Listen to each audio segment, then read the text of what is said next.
오늘 이 본문을 보면서 지난 주에 우리는 거듭난 자의 삶에 대해서도 우리가 봤습니다. 거듭난 자, 어떻게 거듭나냐면 항상 살아계신 하나님의 말씀으로 거듭났다. 썩어질 시가 아니라 썩지 아니하시로 된 것. 바로 그래서 하나님의 말씀으로 거듭났다라고 우리가 봤습니다. 근데 오늘 본문에서도 그런 연장선상에서 거룩한 삶, 거룩을 이루어가는 그런 모습에 대해서도 가르쳐주고 있는데, 지난주에는 좀 더 이게 본질적인 의미로 말씀해 주고 있었지만 오늘은 좀 더 구체적으로 실천적인 적용에 대해서 말씀하고 있습니다. 그렇기 때문에 2장 1절에도 보면 그러므로라는 말이 시작이 되죠. 그러므로 어떻게 우리가 살아가야 되느냐, 하나님의 항상 있는 말씀으로 거듭난 자들은 어떻게 살아가야 되냐를 구체적으로 적용하십니다. 1절에 보면 그래서 그러므로 모든 악독과 모든 기만과 외식과 시기와 모든 비방하는 말을 버려야 된다. 오늘 이 본문은 우리에게 크리스찬의 정체성을 가르쳐주고 크리스찬이 어떻게 변화된 삶을 살아가야 되냐 두 가지를 가르쳐주고 있습니다. 우리의 정체성이 거듭난 자이기 때문에 이렇게 변화해야 된다라는 것을 가르쳐주고 있습니다. 그렇기 때문에 모든 악독과 하나님의 말씀으로 거듭난 자는 악독, 이 속에 서 있는 악한 생각들, 악을 도모하고자 하는 그런 마음들입니다. 모든 기만은 속이는 것입니다. 그 외식은 무엇입니까? 이중적인 거죠. 위선자, 바리새인들이 했던 겉으로 하나님을 섬기는 것 같지만 속으로는 하나님에 대한 마음이 없었어요. 그러니까 겉과 속이 다른 이중적인 그런 행위들, 그들의 모습들이 외식한다라고 했습니다. 시기는 쉽게 말해서 질투입니다. 다른 사람들이 잘 되고 좋은 일이 생겼을 때 못 봐주는 거, 질투 시기하는 거죠. 그리고 모든 비방하는 말이라는 것은 뒤에서, 남이 없는 뒤에서, 등 뒤에서 그 사람에 대해서 비평하고 비난하는 것이 비방하는 것입니다. 그러니까 이러한 모든 것이 어떤 죄를 얘기하냐면 관계성의 죄를 얘기하고 있어요. 관계를 파괴하는 죄를 얘기합니다. 모든 죄가 하나님과의 관계를 파괴하지만 이런 죄는 하나님과의 관계뿐만 아니라 이웃과의 관계, 공동체 안에서 다른 사람들과의 관계 또한 파괴하는 죄로 작용하게 된다는 사실입니다. 그래서 여기에 나와 있는 이 1절에 나와 있는 죄가 하나님과의 관계뿐만 아니라 이웃과의 관계, 공동체를 세우느냐, 공동체를 파괴하느냐의 그 정도로 여기에 나와 있는 언급되어져 있는 이 모습들이, 이런 죄가 공동체 안에서 다른 지체들과의 관계를 파괴하는 죄다라는 것을 가르쳐주고 있습니다. 그러니까 우리 크리스천의 삶이라는 것은 개인적으로 우리가 구원을 받지만 하나님의 공동체 안에서 살아가는 것이 신앙생활입니다. 그 신앙생활 안에서 공동체 안에서 살아가기 때문에 그 공동체 안에서 살아가는 우리의 모습들은 이런 관계적인 파괴하는 죄를 지면 안 된다라는 것을 가르쳐주고 있다라는 것입니다. 그런데 그런 모든 악독과 기만과 외식과 시기와 모든 비방하는 말을 버려야 된다. 근절해야 된다. 그걸 말해주고 있어요. 그것은 뭡니까? 완전히 제거해버리라, 이런 말입니다. 그러니까 제거하라, 근절한다는 것은 결국 회개를 우리에게 명령하고 계시는 거예요. 이런 것들을 하면은 하나님 앞에서 회개하고 돌이켜서 이런 것들이 하나님의 관계와 사람들의 관계가를 파괴한다는 것을 알고 버려야 된다라는 것을 가르쳐주고 있습니다. 근데 이런 것들을 우리가 다 알지만 버리지 못할 때가 있어요. 그렇게 되면 죄와 타협을 하게 되는 것이죠. 그러니까 그것이 잘못된 때는 죄다라는 것을 우리가 깨달아야 된다는 것입니다. 여러분, 죄라는 게 무엇입니까? 죄라는 우리가 생각하는 그런 측면의 죄가, 하말티아라는 이 헬라어가 뭐냐면 하나님의 관역을 맞추지 못한다는 거예요. 이 관역을, 화살을 쐈을 때 그 화살이 그 관역을 벗어나는 것을 가리켜서 죄라고, 원어적인 의미에서 죄입니다. 그 관역이 상징하는 게 뭐냐면 하나님이요, 하나님의 말씀입니다. 하나님이 말씀하시는 그런 어떤 말씀이라는 그 관역, 거기서 벗어나게 되면 우리가 다 죄인이에요. 그것이 성경에서 말씀하고 있는 죄입니다. 그래서 로마서 3장에 뭐라고 했습니까? 하나님을 찾는 자가 없다. 의로운 자가 없다. 다 죄인이라고 말씀하고 있다라는 것을 성경은 가르쳐주고 있습니다. 오늘 그런 면에서 이 부정적인 권면을 먼저 시작합니다. 하나님의 은혜로 말씀, 살아있는 말씀으로 거듭난 자는 첫 번째 무엇이 죄인지를 인식해야 된다는 거예요. 그러니까 참 여러분들 그걸 생각해 봐야 돼요. 우리가 거듭난 자의 삶은 먼저 하나님에 대해서 우리가 뭘 깨닫는 게 아니라 죄에 대해서 먼저 인식한다는 거예요. 그래서 성경에서 보면 예수님 뭐라고 했어요?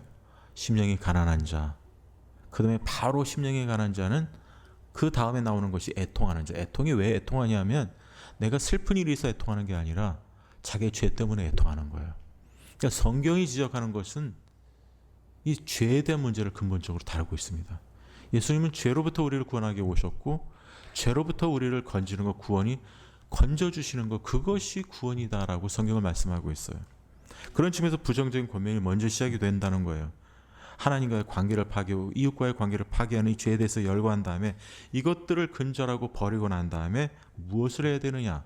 이제 긍정적인 측면에서 접근하고 있습니다. 하나님의 말씀으로 거듭난 자는 자 이제 2절 갓난 아이들 같이 순전하고, 이 갓난아기는 그냥 베이비가 아니라 인펀트입니다. 인펀트는 태어나자마자 얼마 안 된 베이비들이죠. 그런 갓난 아기들 같이 순전하고 신령한 젖을 사모하라. 이 신령한 전이라는 것은 영어 성경에는 pure spiritual, 신령의 spiritual milk라고 되어 있습니다. pure spiritual milk. 그러니까 이것은 비유입니다. 순전하고 신령한 젖. 그러니까 갓난 아기는 무엇을 사모해요?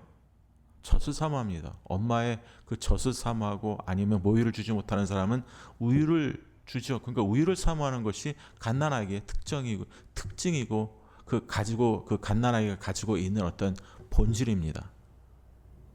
그러니까 이 갓난아기들은 무엇을 해도 그 어떤 것을 통해서도 갓난아기가 올인하고, 갓난아기가 찾는 게 뭐냐면은 모유예요. 젖입니다. 우유입니다. 왜냐하면 우유를 먹는 것이, 그것이 갓난아기에는 그것이 음식입니다. 생존입니다. 그 우유를 먹지 않으면, 젖을 먹지 않으면 갓난아기가 생존할 수가 없어요. 그러니까 갓난아기는 그것을 먹기 위해서 막 안 주면 어떻게 합니까? 막 웁니다. 막 땡깡을 쓰고 막 웁니다. 그래서 자기가 살아가니까. 그런 의미에서 갓난아기 모든 걸 동원해서 막 울고 소리를 지르면서 엄마한테 젖을 달라고, 모유를 달라고 막 울고 떼쓰는 겁니다. 그것이 자연스러운 거죠. 그것이 본능입니다. 그런데 여기서 보면 우리의 본능이 뭡니까? 신자의 본능은, 거듭난 생명을 가지고 있는 신자의 본능은 순전하고 신령한 젖, 이것이 무엇이냐면은 하나님의 말씀입니다. 말씀의 젖을 사모해야 된다는 거죠. 그래서 어떤 성경에 spiritual milk of the word, 하나님의 말씀의 신령한 우유, 이렇게 번역한 성경도 있습니다. 그러니까 하나님의 신령한 그 우유, 말씀의 신령한 우유가 바로 이 말씀을 의미하고 있습니다. 갓난아기 같이 순정한 신령한 젖, 그 말씀을 사모하라. 이는 그로 말미암아 너희를 구원에 이르도록 자라게 하려 함이라. 여러분, 하나님의 말씀을 사모하고 그 말씀을 우리가 사모하고 그 말씀으로 인해서 우리가 어떻게 됩니까? 구원에 이르도록 자라게 된다라는 것입니다. 그래서 하나님의 말씀을 사모하라는 거예요. 구원에 이르도록 자라게 하려 함이라. 여러분, 말씀은 우리로 하여금 구원에 자라게 하십니다.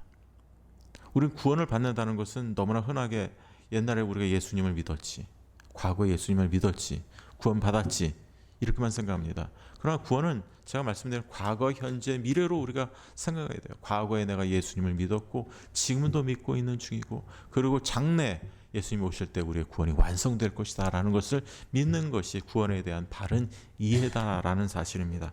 그런 측면에서 우리를 구원에 이르도록 계속해서 성장하고 자라다가 이제 예수님 오실 때 완성되는데, 지금 이 시대, 지금 우리가 계속 믿고 있는 이 과정 중에 주님이 오시는 날까지 구원은 온전을, 완성을 위해서 완성을 향해 가는 과정입니다. 과정. 프로그레시브한 스테이지라는 거예요. 완성되어지는 과정입니다. 그런 완성을 향해서 달려나가는 그런 과정에서 구원에 이르도록 성장하도록 자라게 하는 것이 바로 하나님의 말씀이고, 그 말씀을 사모해야만 그것이 가능하고, 그 말씀을 사모할 때 그 말씀을 통해서 그 말씀의 은혜가 우리를 믿는 자들을 성장시켜 준다라고 성경은 말하고 있습니다. 그런 의미에서 3절에 또 이렇게 말하고 있어요. 너희가 주의 인자하심을 맛보았으면, 그 인자하심, 하나님의 은혜의 말씀을 정말 안다라면, 맛보았다면 더욱 그렇게 그 말씀을 사모하게 될 것이다. 여러분, 그것을 말해주고 있어요. 우리 갓난아의 아기가 신령한 젖을 엄마로부터 사모하듯이 우리 신자는 신령한 젖인, 이거는 그냥 젖이 아니라 신령한 영적인 젖이죠. 그러니까 신령한 영적인 젖이 결국은 하나님의 말씀이라는 거예요. 말씀을 사모할 때 그 은혜를 맛보면 더욱 우리가 사모하게 되고, 그 은혜로 말미암아 우리가 성장하게 자라게 된다는 것이죠. 여러분, 그런 측면에서 우리가 이 신령한 젖인 하나님의 말씀을 통해서 우리가 자라간다는 이 사실을 꼭 믿으시고 꼭 사모하시면서 더욱 주님 안에서 이 하나님의 말씀으로 성장하시는 우리 성도님들 되시길 바랍니다. 우리의 성장은 죽는 날까지 성장하는 거예요. 어떤 기간이 없습니다. 이 세상에 태어난 우리는 어떤 나이에 되었다고 우리가 성장이 멈추는 것이 아니라, 우리가 하나님 앞에 서는 날, 죽는 그 순간까지 성장 구원에 이르도록 자랍니다. 여러분, 그런 측면에서 우리가 이 구원에 대해서 바로 인식하고 있을 때 우리가 다시 한번 예수님은 누구신가를 여기서 일깨워주고 있습니다. 그리고 우리는 누군가, 우리의 정체성은 누군가, 예수님으로 인한 우리의 정체성은 무엇인가. 여러분들, 우리는 분명히 하나님의 항상 있는 살아있는 말씀으로 거듭났다고 했습니다. 그럼 이런 부정적인 것을 버리고 긍정적인 하나님의 말씀을 사모하면서 구원에 이르도록 자라가야 됩니다. 이때 우리가 인식해야 될 것은 우리가 누군가, 내가 어떤 존재인가, 내가 어떤 정체성을 가지고 살아가는 자를 인식해야 된다는 거예요. 그것이 여기서 5절서부터 4절서부터 시작이 됩니다. 사람에게는 버림받아 되었으나 하나님께는 택하심을 입은 보배로운 산돌이신 예수님께 나아가. 예수님을 가리켜서 산돌이라고 합니다. 그냥 돌이 아니에요. 그냥 반석이 아닙니다. 이 산돌이라는 것은 결국 살아있다는 거예요. 죽은 것을 말하고 있는 것이 아닙니다. 어떻게 돌이 살아있습니까? 우리가 보는 이 세상에 서 있는 돌은 다 죽어 있습니다. 생명체가 아니에요. 그러나 예수님은 살아있는 living stone이라고 합니다. 생명력을 주는 돌이라는 거예요. 그러니까 이것은 비유입니다. 사실 예수님이 어떤 분이라는 것을, 우리에게 생명을 주시는 분이다라는 것을 우리에게 가르쳐주고 있습니다. 그런 측면에서 예수님은 어떤 분인가? 사람에게는 버림받았어요. 사람들에게 환영을 받지 못했습니다. 이스라엘 백성들이 그를 십자가 못 박아 죽였습니다. 환영받지 못했습니다. 버림받아 됐습니다. 그러나 하나님께는 택하심을 입은 보배로운 산돌이신 예수님께 나아갑니다. 여러분, 우리가 예수님을 믿는다는 것이 예수님께 나가는 거예요. 예수님께 접붙임을 받는 거예요. 예수님과 연합된 거예요. 예수님과 하나가 되는 거예요. 그런 의미에서 예수님께 나아가야 된다라고 성경을 말씀하고 있습니다. 여러분, 나아가는 자는 예수님과 하나가 됩니다. 그렇게 하나가 되는 자가 될 때 어떻게 됩니까? 예수님께 나아가 너희도 산돌같이, 우리도 산돌같이 된다는 거예요. 신령한 집으로 세워진다. 산돌이 되어서 신령한 집으로 되는 것은, 이것은 신령한 집은 유기적 연합체. 그러니까 이것은 산돌이라고 했으니까 우리가 살아있는 돌이 된다는 거예요. 예수님만 산돌이 아니라 우리도 산돌이 된다는 거예요. 예수님과 하나가 된다는 거죠. 연합체가 된다는 거예요. 그래서 신령한 집으로 세워져 가고 있다. 여러분이 신령한 집이세요. 스피리추얼 하우스. 저도 신령한 집이고 우리 성도님들도 신령한 집이에요. 그것이 산돌이 된다는 거예요. 그러니까 구약 시대 때, 예수님 시대 때는 이런 집을 세우는 데서 돌을 세웁니다. 돌을 갖다가 박아서 세우고, 그리고 여기서 중요한 게 있어요. 그 돌로 인해서 신령한 집이 세워지고, 그리고 여기서 보면 하나님이 기쁘게 받으실 신령한 제사를 드릴 거룩한 제사장이 될지라. 그 산돌이 뭐냐면 신령한 집에서 거룩한 제사장이 되는 거예요. 그래서 우리 보고 산돌로 만들어 주신 거예요. 우리가 산돌이 되는 거예요. 산돌이 되는 이유는 우리가 신령한 집이 되어서 신령한 제사를 거룩한 신령한 제사를 드리는 거룩한 제사장이 되는 거예요. 거룩한 제사장으로 삼기 위해서 우리를 산돌로 만들어 주시는 거예요. 산돌이 되게 해 주시는 거예요. 근데 이게 누구 때문에 되냐면 예수 그리스도로 말미암아. 예수님으로 말미암아 우리가 신령한 산돌이 된 거예요. 산돌이 됐고 신령한 집에서 신령한 제사를 드릴 거룩한 제사장이 되었다라는 것입니다. 여러분이 거룩한 산 제사장입니다. 산돌뿐만 아니라 거룩한 제사장, 그 제사장으로서 하나님 앞에 드릴 거룩한 제사를 드리는 산돌인 거룩한 제사장이 된 거예요. 여러분, 그것이 바로 성경에서 말씀하고 있는 그런 유기적 공동체 안에서 우리가 살아가는 것입니다. 그래서 여기서 보면요, 우리는 누굽니까? 왜 그런 돌이 필요하냐면 6절에 보면 이런 말씀이 있어요. 너 보라, 내가 보배로운 모퉁이 돌을 씌우노니. 예수님은 모퉁이 돌이 됐다고 말하고 있습니다. 건축자들이 버린 그 돌이 모퉁이의 머릿돌이 되고, 여러분, 예수님은 모퉁이 돌, 산돌뿐만 아니라 예수님이 모퉁이 돌이 되셨다라고 말하고 있습니다. 여러분, 모퉁이 돌이 뭘 하는 역할을 하냐면, 제가 예전에도 말씀드렸지만 그 고대 시대에 그런 집을 세울 때는 이 모퉁이 돌은 끝에 모퉁이 돌을 그 코너에다, 그래서 코너스톤이라고 그러죠. 모퉁이에다가 돌을 세웁니다. 그 돌이 하는 일이 일종의 주춧돌 같은 건데, 모퉁이 돌이 각 기둥에서 기둥을 연결시킵니다. 그 모퉁이 돌을 만약에 빼버리면 그 집은 어떻게 될까요? 다 무너져 내립니다. 돌 기둥이 이 모퉁이 돌입니다. 이 모퉁이 돌로 인해서 거기에다 기둥을 세우고 또 다른 기둥을 세우고 그 돌로 인해서 다른 기둥들을 세웁니다. 그러니까 모퉁이 돌이라는 것은 건축물, 그 고대 그 건축물에서 굉장히 중요한 것이고, 모퉁이 돌이 바로 하는 역할은 다른 건물들을 하나의 건물로 세워주는 역할을 하고 있습니다. 그래서 여기서도 뭐라고 말씀하고 있냐면은 예수 그리스도로 말미암아 하나님이 기쁘시게 받으실 신령한 제사를 드릴 거룩한 제사장이 된다라고 할 때 산돌같이 신령한 집으로 세워진다는 거예요. 신령한 집으로 세워지는 이유는 예수님 때문에, 모퉁이 돌이신 예수님 때문에 우리가 산돌같이, 산돌로서 신령한 집을 세우는 거예요. 만약에 예수님이 없다라면, 우리는 그분의 하신 사역이 없었다면, 구속 사역이 없다면 우리는 산돌이 될 수도 없고, 우리가 여기서 나와 있는 거룩한 제사장도 될 수 없는 거예요. 그러니까 예수님 때문에 우리가 거룩한 제사장이 된 거예요. 그래서 뭐라고 했습니까? 9절에도 먼저 이걸 얘기할 텐데, 그러나 너희는 택하신 족속이 왕 같은 제사장들이다. 로열 프리스트후드. 그러니까 왕 같다라는 말은 왕 같은 권위를 가졌다, 당당하다. 여러분, 제사장이 뭐합니까? 제사장은 제사를 드리는 거예요. 특히 자기의 죄를 졌을 때, 타인의 죄를 졌을 때 그 타인의 죄를 놓고 제사를 각을 뜨고 그 제물, 그 애니멀을, 그 짐승들을 해서 하나님 앞에 바치죠. 드릴 때. 그러니까 그것도 대속죄일 때 보통 제사장은 못 들어가고요. 그 하이프리스트, 대제사장 말이 1년에 한 번씩 들어갈, 속죄일에 한 번씩 들어가서 그걸 대속할 수 있는 그 권한, 특권을 가지고 있었던 사람들이 대제사장이었어요. 근데 그 대제사장이 그 보이는 인간 대제사장이 아니라 하나님이 우리의 대제사장이, 예수님이 우리의 대제사장이라는 거예요. 성자 하나님이신 예수님이 우리의 대제사장. 그분으로 말미암아, 예수님으로 말미암아 우리가 거룩한 왕 같은 제사장이 되어서 거룩한 제사를 하나님의 신령한 집에서, 산돌 같은 신령한 집에서 하나님 앞에서 제사를 드릴 수 있게 되었다라는 거예요.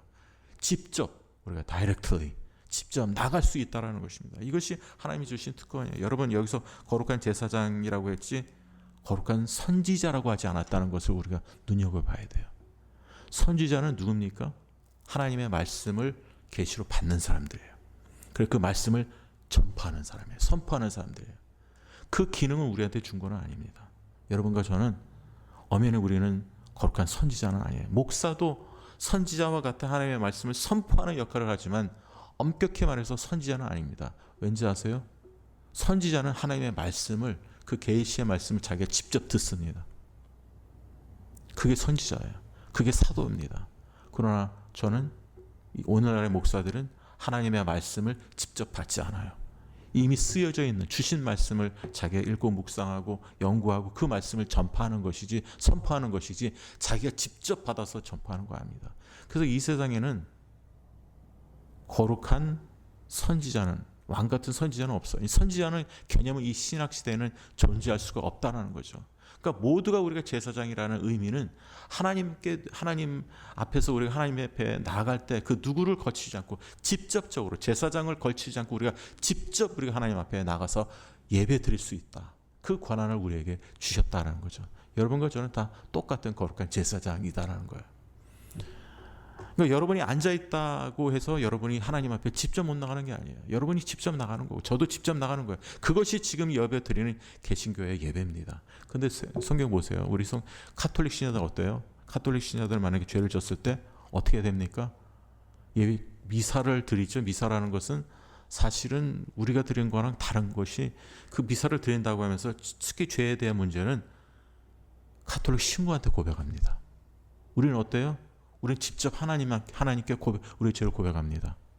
그런데 카톨릭은 그 예수님의 대속 중보자 역할을 믿지를 않는 거예요. 예수님 우리의 중보자다, 대속자다, 대신해서 우리를 위해서 중보하시는 분으로 믿지 않기 때문에 그들은 결국 하나님께 직접 자기의 죄를 고백하지 않고 신부한테 가서 그걸 고백한다는 거예요. 그래서 신부가 모든 성도들의 비밀을 다 알고 있지 않습니까? 아주 은밀한 죄까지 다 알고 있어요. 그게 죄대로 되어 있지 않으면은 온전한 그 고백이 아니라는 거예요. 그래서 그 사람 죄사함을 받지 못한다는 거예요. 그래서 막 그냥 그거 낱낱이 다 신부한테 고백한다는 거죠. 그러니까 여러분들은 여러분의 죄를 저한테 낱낱이 고백하실 필요는 없고 하나님께 낱낱이 아뢰시기를 바랍니다. 예. 그리고 또한 우리가 그런 측면에서 우리가 믿고 있는 하나님이 바로 이런 신령한 집으로 우리가 짓게 해주셨고 우리로 하여금 거룩한 제사장이 되어서 신령한 제사를 드리게 했다는 거예요. 그 신령한 집이라는 것이 이 건물로만 생각하지 말고 그 신령한 집을 이루고 있는 그 돌들이 바로 우리 산돌이라는 거예요. 여러분들이 신령한 집의 각 부분이라는 거예요. 그래서 여러분들이 직접 신령한 제사장이 된다는 거예요. 왕같은 제사장으로서 하나님 앞에 신령한 제사를 드리는 거예요. 하나님이 받으실 만한, 기뻐하실 만한 신령한 제사를 드린다는 거죠. 기쁘게 받으실 신령한 제사를 드리는 거룩한 제사장이 되었다는 거예요. 그것이 여러분의 정체성이라는 거예요. 여러분과 저희가 그런 자로 하나님이 불러주셨고 하나님과 우리를 연합시켜 주셨어요. 예수님과 연합시켜 주셨어요. 예수님과 하나가 되었어요. 그래서 포도나무의 비유에서도 너희는 뭐 내 안에 거하라, 나는 너희 안에 거하리라, 내 안에 거하라, 나도 너희 안에 거하라 한다는 것은 서로 떨어지지가 않는다는 거예요. 가지가 포도나무에 붙어 있지 아니하면 스스로 열매를 맺을 수 없음 같이 너희도 내 안에 있지 아니하면 그러하리라. 그러니까 예수님과 우리는 하나라는 거예요. 그래서 여기서도 산돌이, 예수님이 산돌이인데 우리도 산돌이 된다는 이유가 바로 그런 의미입니다. 예수님을 믿는 자는 예수님과 우리가 하나라는 거예요. 그래서 그런 의미에서 예수님을 통해서 우리가 신령한 제사를 드리는 거룩한 제사장이 된 것이다라는 거예요. 왜냐? 예전엔 인간 제사장이, 대제사장이 그 제사를 드렸는데 누가 드려요? 이제는 예수님이 그 대제사장이 되어서 그분이 제사를 드리는 거예요. 근데 그분과 우리가 하나가 됐어요. 그분 안에 거하는 자로서 그분과 우리가 연합돼서 하나가 됐기 때문에 그분 때문에 우리가 거룩한 제사를 드리게 된 거라는 것이죠. 예수님 때문에. 그래서 이렇게 또 이제 구약을 설명합니다. 구약을 설명해서 이제 시편, 이사야 시편 이런 것을 여기서 얘기하고 있는데 이사야서 28장 16절에 나와 있는 내용입니다. 이 기억, 여기서 6절에 나와 있는, 제가 가지고 있는 성경에 이렇게 기억, 니은, 디귿으로 되어 있는데 여러분 성경은 뭐 1번, 2번이라고 되어 있는지 모르겠습니다. 성경에 기록되었을 때 보라, 내가 택한 보배로운 모퉁이 돌을 시온에 두노니 그를 믿는 자는 부끄러움을 당하지 아니하리라. 모퉁이 돌을 시온에 두었는데 예수님 말하고 있어요. 그를 믿는 자는 부끄러움을 당하지 않는다. 수치를 당하지 않는다는 거죠. 여러분, 제가 하나님 앞에 섰을 때, 예수님 앞에 섰을 때 수치를 당하지 않는다는 말은, 부끄러움을 당하지 않는다는 것은 정죄를 받지 않는다. 정죄받아서 지옥 가지 않는다는 거예요. 7절 그러므로 믿는 너희에게는 보배이나 믿지 아니하는 자에게는 어떻게 믿지 않는 자에는 이건 또 시편 118편 22절에 나와 있는 말씀입니다. 그러므로 믿는 너희에게는 보배이나 예수님의 보배죠. 그러나 믿지 아니하는 자에게는 건축자들이 버린 그 돌이 모퉁이의 머릿돌이 되었다. 머릿돌이 되고 또한 부딪히는 돌과 걸려 넘어지게 하는 바위가 되었다. 이 부딪히는 돌과 걸려 넘어지게 하는 바위.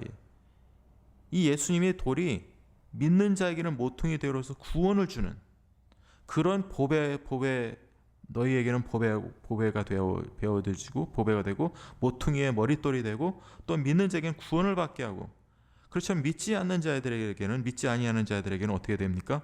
그 돌이 모퉁이의 머릿돌이 돼서 결국 걸려 넘어지는 스텀블링 블락이 된다. 그러니까 예수님 믿지 아니하는 자에게는 그 모퉁이의 머릿돌이 돼서 결국 그것이 그냥 건축자에 버린 그 돌이 모퉁이의 머릿돌이 돼서 이게 긍정적인 면이 되지만 또한 부정적인 면이 됩니다. 모퉁이의 머릿돌은 우리에게는 구원을 주지만 믿지 아니하는 자들은 어떻게 되냐면 그 모퉁이의 머릿돌이 믿지 않는 자에게는 넘어지게 하는 스텀블링 블락, 걸려 넘어지게 한다는 거예요.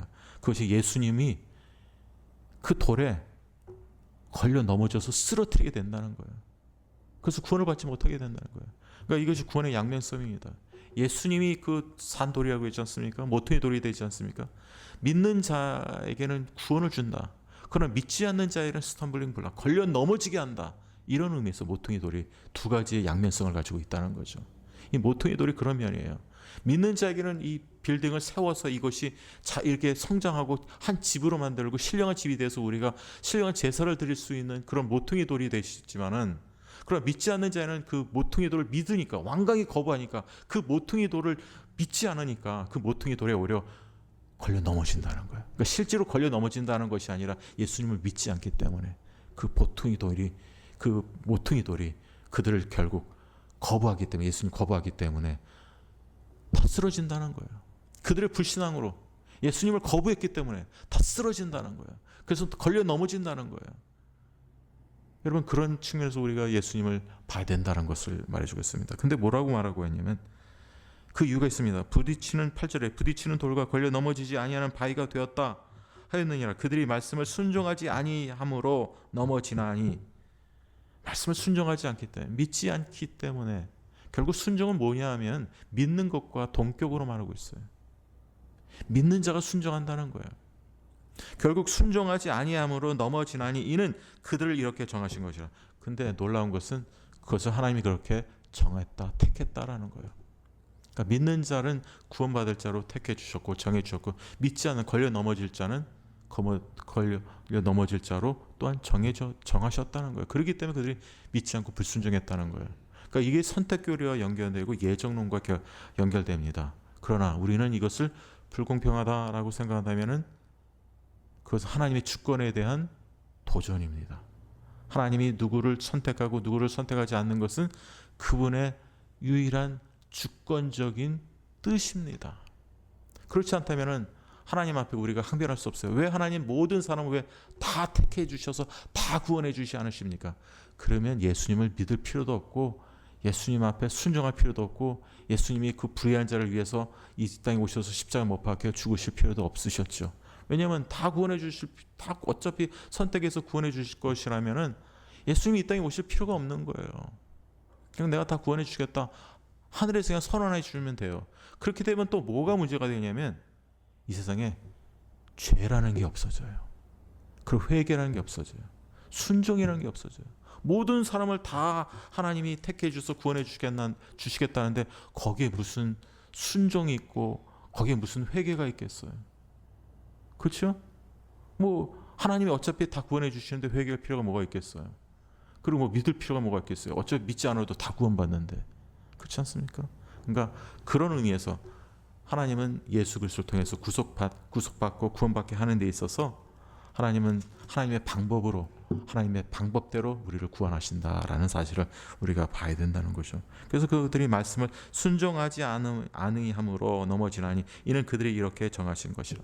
결국 그러나 우리는 한 가지 깨닫는 것은 죄를 짓는, 구원을 잃어버린 사람, 구원받지 못한 사람들은요, 하나님이 그들을 죄를 짓는 자로 만들으셨다라고는 할 수 없다는 거죠.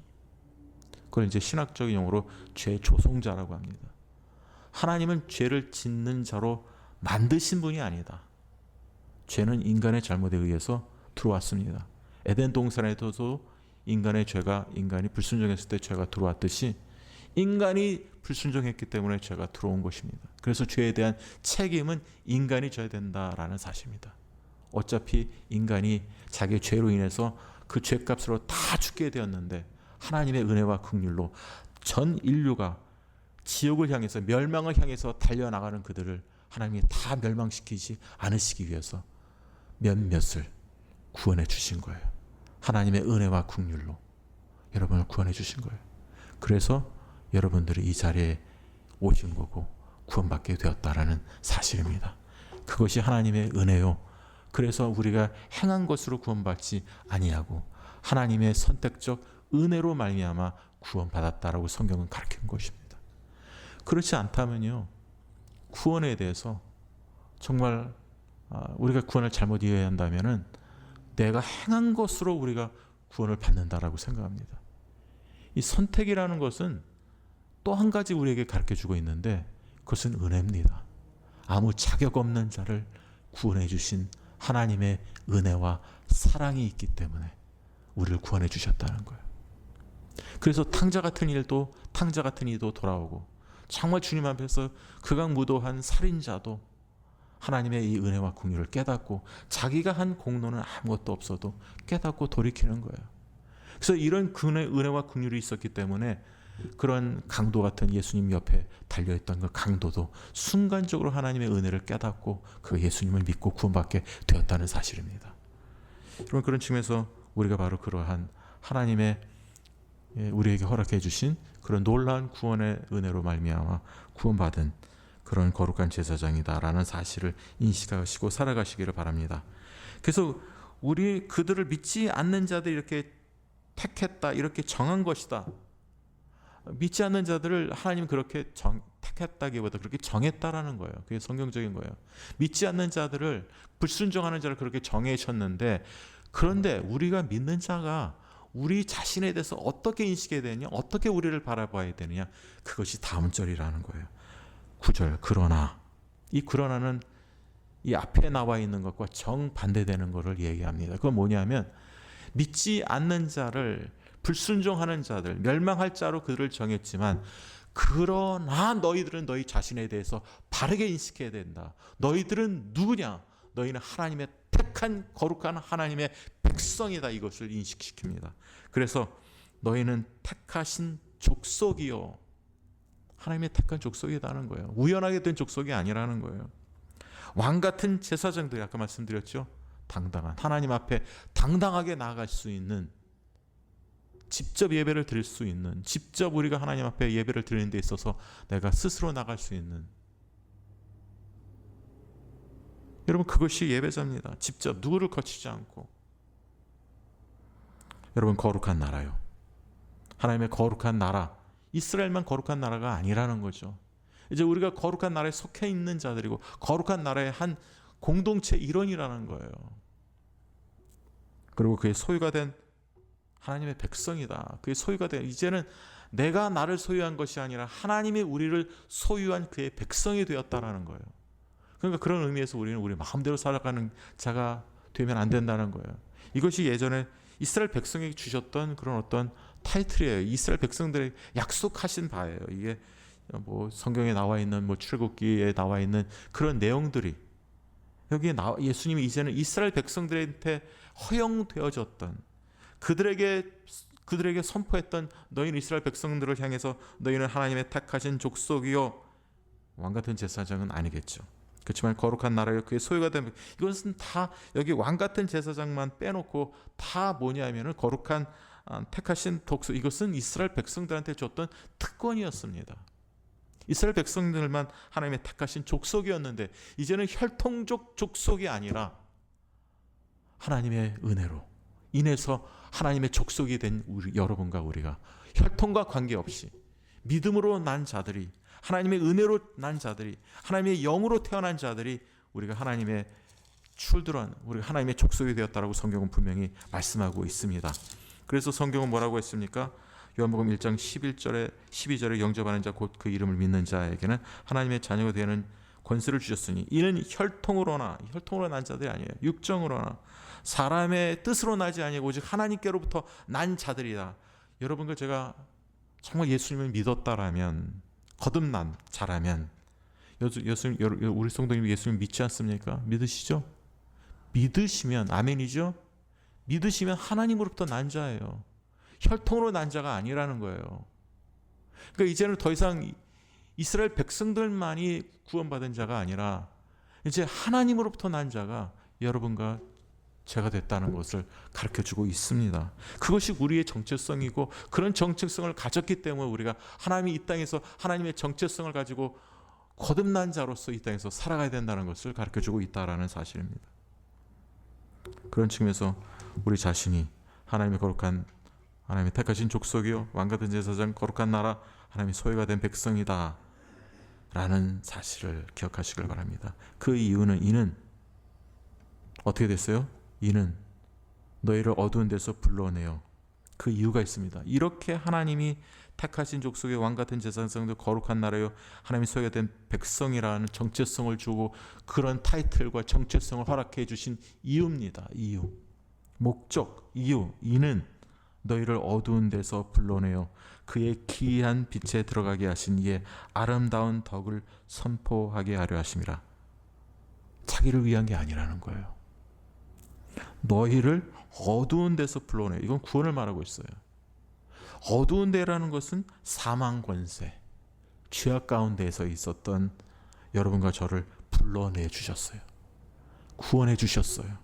깜깜한 데서 이게 진리인지 이게 진리가 아닌지, 진리를 분별할 수도 없는 우리가 어두운 가운데 있었던 자들을 하나님이 불러주셨어요. 그의 은혜로. 그래서 하나님의 백성, 거룩한 족속이 되었어요. 그런 그 이유가 그의 기이한 빛에 들어가, 하나님의 기이한 빛 속에서 그 은혜의 빛 가운데 들어가게 하셔서 하나님의 아름다운 덕, 이것은 무엇을 말하고 있냐면 하나님의 영광입니다. 하나님의 덕, 아름다운 영광, 하나님의 영광을 선포하게 하려 하심이라. 이제는 우리 자신만을 위해 사는 자가 아니라 아름다운 덕, 하나님의 영광을, 그의 아름다운 빛, 그의 은혜의 빛을 우리가 비추어 구원받은 자로서, 어두움 가운데 있었던 자가 그 어두움 가운데서 불러주신 그의 하나님의 은혜의 빛으로 말미암아 구원받은 자가 이제는 그 은혜 가운데서 우리가 하나님의 족속, 거룩한 하나님의 택하신 족속으로 부르심을 받아서 왕같은 제사장들이 돼서 거룩한 나라여 하나님의 소유가 된 백성으로서 이제 하나님께 영광 돌리며 살아가는 자로 하나님은 우리를 불러주셨다는 거예요. 그리고 우리가 그런 삶을 살아가야 되는 자가 자로 하나님의 이끌어 주셨다, 우리를 불러 주셨다라는 이 사실을 꼭 기억하시기를 바랍니다. 여러분, 다시 한번 이제 말씀을 정리합니다. 산돌 같은 산돌이신 예수님, 그 산돌이신 예수님과 우리를 하나님 접붙여 주셨습니다. 하나 되게 해주셨습니다. 거룩한 제사장으로서, 거룩한 돌로서, 산돌로서 거룩한 집을 지어서 거룩한 예배를 드리는 거룩한 제사장이 되었어요. 신령한 예배를 드리시는 여러분과 제가 되기를 간절히 소원하고 축원합니다. 그리고 그러한 정체성으로 우리를 불러주셔서 또한 믿지 않는 수많은 사람들을 바라보면서 왜 저 사람들은 구원받지 못하고 왜 우리들만 구원받느냐라는 그런 의미로 우리가 하나님의 구원을 우리가 바라보면서 비평하고 우리가 의심하고 이것은 하나님의 은혜와 사랑인데 은혜와 사랑에 대해서 우리가 온전히 믿지 못하고 우리가 답답해하고 왜 저 사람들은 구원받지 못할까? 이런 생각을 갖지 마시고 하나님이 우리를 불러주신 그 놀라운 은혜를 우리가 찬양하고 감사하시는 성도님들이 되시라는 말씀이 오늘 본문 말씀이에요. 그 하나님을 그 아름다운 빛에 거하면서 우리를 그 어두움 가운데서 불러내 주신 그 하나님을 우리가 찬양하고 그 하나님을 하나님께 영광 돌리며 우리가 살아가는 삶이 이 땅의 삶이시다라는 것을 여러분들 기억하시고 하나님 앞에서 기뻐하며 감사하며 믿음으로 살아가시는, 영광 돌리며 살아가시는 믿음의 성도님들, 신령한 제사장들이 되시기를 간절히 소원하고 축원합니다.